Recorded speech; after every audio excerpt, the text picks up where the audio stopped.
अस्सलाम वालेकुम। सियाचिन टाइम्स के प्रोग्राम जीबी टुडे में मैं हूं कासिम नसीम। नाजरीन, Gilgit Baltistan supreme appellate court में ज़ेर समात गिलगित बल्तिस्तान असम्बली स्कर्दो हल्का नंबर 3 के केस का आज फ़ैसला सुना दिया गया और आपके इल्म में है उस फ़ैसले की रोशनी में जो इंतखाबी ट्रिब्यूनल ने इस हल्के के पाकिस्तान पीपल्स पार्टी के उम्मीदवार हाजी फ़िदा मोहम्मद नाशाद के कागज़ात नामज़दगी मुस्तरद कर दिए थे, उस फ़ैसले को इन्होंने बरकरार रखा है। जब इलेक्शन ट्रिब्यूनल ने हाजी फ़िदा मोहम्मद नाशाद के कागज़ात को इस बुनियाद पे मुस्तरद किया कि उन्होंने अपने मौजूद असासों में से बाज़ एक की जो है कागज़ात नामज़दगी में उनको मेंशन नहीं किया है, उनको ज़ाहिर नहीं किया है, इस बुनियाद पर उनको नाअहल किया, तो हाजी फ़िदा मोहम्मद नाशाद ने अपने वकला के हमरा इस फ़ैसले के ख़िलाफ़ उन्होंने एक रिट पिटिशन दायर किया गिलगित बल्तिस्तान चीफ़ कोर्ट में। और गिलगित बल्तिस्तान चीफ़ कोर्ट ने पहले एक अबूरी हुक्म जारी किया जिसके तहत हाजी फ़िदा मोहम्मद नाशाद को इंतखाबी प्रोसेस में अपनी सरगर्मियाँ हैं वो जारी रखने की इजाज़त दे दी। जब तफसीली फ़ैसला आया उसमें उनको मुकम्मल तौर पे बाकायदा तौर पे अहल करार देते हुए उनको इंतखाबात में हिस्सा लेने का इजाज़त दे दी गई और इसी के बुनियाद पे उन्होंने इंतखाबात में हिस्सा लिया और वो इंतखाबात जीत गए। लेकिन क्योंकि जो आज़ाद उम्मीदवार वज़ीर मोहम्मद सलीम है और पाकिस्तान पीपल्स पार्टी के हाजी फ़िदा मोहम्मद नाशाद के दरमियान जो बरतरी का जो मार्जिन था वो बहुत ही कम था, जिसकी बुनियाद पर दूसरी जानिब से वोटों की दोबारा गिनती के लिए दरख्वास्त दे दी गई। जो डिस्ट्रिक्ट रिटर्निंग ऑफिसर है उनकी निगरानी में यहाँ पे जो रिकाउंटिंग का अमल है उसको भी मुकम्मल कर लिया गया और रिकाउंटिंग में भी हाजी फ़िदा मोहम्मद नाशाद की जो है बरतरी बरकरार रही थी। उसके बाद जो है जो पहले वाला जो एक चीफ़ कोर्ट का जो फ़ैसला था जिसमें हाजी फ़िदा मोहम्मद नाशाद के असासाजात के हवाले से उनको क्लियर डिक्लेयर किया था और उनको इलेक्शन में हिस्सा लेने की इजाज़त दे दी गई थी, इस फ़ैसले को चैलेंज किया गया सुप्रीम एपेलेट कोर्ट में और सुप्रीम एपेलेट कोर्ट में काफ़ी दिनों से ये मामला ज़ेर बहस रहा, ज़ेर समात था। इसमें जो कानूनी माहिरीन कहते हैं इसमें दो हवालों से दो पॉइंट अहम थे। एक यही था कि हाजी फ़िदा मोहम्मद नाशाद की जानिब से गिलगित में स्कर्दो में और स्कर्दो हल्का नंबर 2 के अहाते में कुछ ऐसे उनकी प्रॉपर्टीज़ हैं जो कि उन्होंने अपने कागज़ात नामज़दगी में शो नहीं किए थे, ज़ाहिर नहीं किए गए थे, जो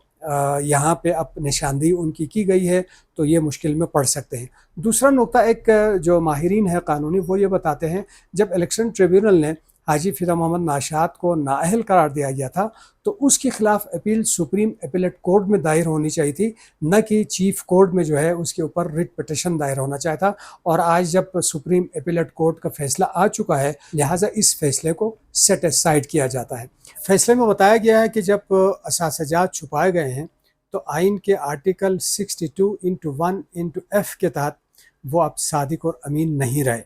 जिसकी बुनियाद पे इलेक्शन ट्रिब्यूनल का फ़ैसला दुरुस्त था। अब सवाल ये उभरता है कि हाजी फ़िदा मोहम्मद नाशाद की नाअहली तो बरकरार रही, जो इलेक्शन ट्रिब्यूनल से ये फ़ैसला आया था, आज सुप्रीम एपेलेट कोर्ट ने भी ये डिसीजन दे दिया, लेकिन अब आगे क्या होगा? क्या जो उनके रनर है, जो दूसरे नंबर पे आने वाले आज़ाद उम्मीदवार वज़ीर मोहम्मद सलीम कामयाब करार पाएंगे या जो है इस हल्के में दोबारा इलेक्शन होंगे? तो सुप्रीम एपेलेट कोर्ट ने तो ये तफसीली डिसीजन अब चीफ़ इलेक्शन कमिश्नर की जानिब इसको फॉरवर्ड किया है और उनसे कहा है कि वो तहत ज़ाब्ता क़वाइद ज़वाबित की रोशनी में इसका फ़ैसला करे कि फ़र्दर इस हवाले से क्या किया जाना है। लेकिन जो कानूनी माहिरीन है उनका कहना है क्योंकि कागज़ात नामज़दगी में असासाजात ज़ाहिर न करने की बुनियाद पे इनको नाअहल किया गया है, तो लिहाजा जो इनका इलेक्शन में हिस्सा लेना ही एक तरीक़े से इल्लीगल बन जाता है, तो इलेक्शन प्रोसेस ही नल एंड वाइट समझा जाएगा और नए सिरे से इलेक्शन की तारीख दी जाएगी। लेकिन चूँकि हतमी फ़ैसले का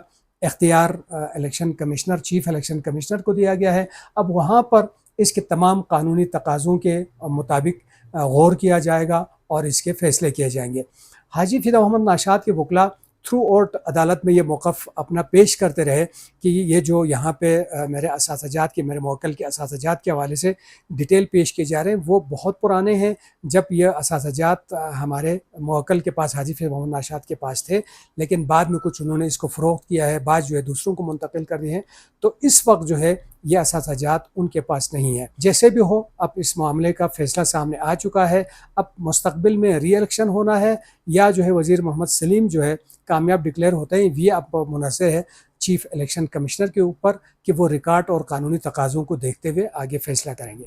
دوسری جانب گلگت بلتستان کے وزیر اعلیٰ کو اپنے منصب کا حلف لیے ہوئے آج 4 دن گزر گئے ہیں، لیکن ابھی تک بھی جو صوبائی حکومت ہے اس کی تشکیل اور کابینہ کی تشکیل کے آثار نظر نہیں آ رہے۔ اگرچہ جو جمہوریت کے اصولوں کو سمجھنے اور جاننے والے لوگ ہیں ان کو پہلے سے اس بات پہ تشویش تھی کہ قائد ایوان منتخب ہونے کے 2 ہفتے تک حلف برداری کے معاملے کو مؤخر کیے رکھا، جو کہ ایک غیر جمہوری، یعنی اگر غیر جمہوری اگر نہ بھی کہیں تو جمہوری روایات کے منافی ایک امر تھا۔ اب خدا کر کے حلف برداری کا مرحلہ گزر گیا تو اسی رات میں ہی توقع کی جا رہی تھی کہ کچھ وزراء پر مشتمل کابینہ تشکیل دی جائے گی اور کار سرکار جو ہے اس کو چلانے کا سلسلہ شروع کر دیا جائے گا، لیکن آج 4 روز گزرنے کے باوجود بھی اب تک کابینہ تشکیل نہیں پا سکی ہے۔ ممکن ہے اس میں اہم وزارتوں کے لیے پاکستان پیپلز پارٹی اور استحکام پاکستان پارٹی کے درمیان کھینچتانی ہو، لیکن یہ معاملات تو حل کیے جا سکتے تھے، لیکن چند وزارتیں تو اب تک بنا چکے ہوتے، لوگوں کو تفویض کیے جا چکے ہوتے، بالخصوص بجلی کا معاملہ ہے اور اس سے بڑھ کر فنانس کے جو ایشوز ہیں، کیونکہ وفاق نے بھی جو بجٹ دیا اس میں جی بی کے لیے جس طرح بتایا جا رہا ہے بہت کم پیسے دیے گئے ہیں، اور گلگت بلتستان کے اپنے بھی مالی امور اس وقت اس حوالے سے کرائسس کا شکار ہوگا کہ آج جولائی کی بھی 9 تاریخ ہو گئی ہے، جبکہ مالی سال کا آغاز 1 جولائی کو ہو چکا ہے۔ جون میں ہی بجٹ کے معاملات طے پا کے 1 جولائی سے اس پہ امپلیمنٹ کا عمل شروع ہونا چاہتا، تو ابھی سے ہی اگر حکومت کے گڈ گورننس کے اوپر سوالات اٹھتے ہیں تو یہ ایک المیہ ثابت ہوگا۔ تو ناظرین، یہ تھا آج کا جی بی ٹوڈے۔ کل پھر نئے موضوع کے ساتھ حاضر ہوں گے، تب تک کے لیے اجازت دیجیے گا۔ اللہ نگہبان۔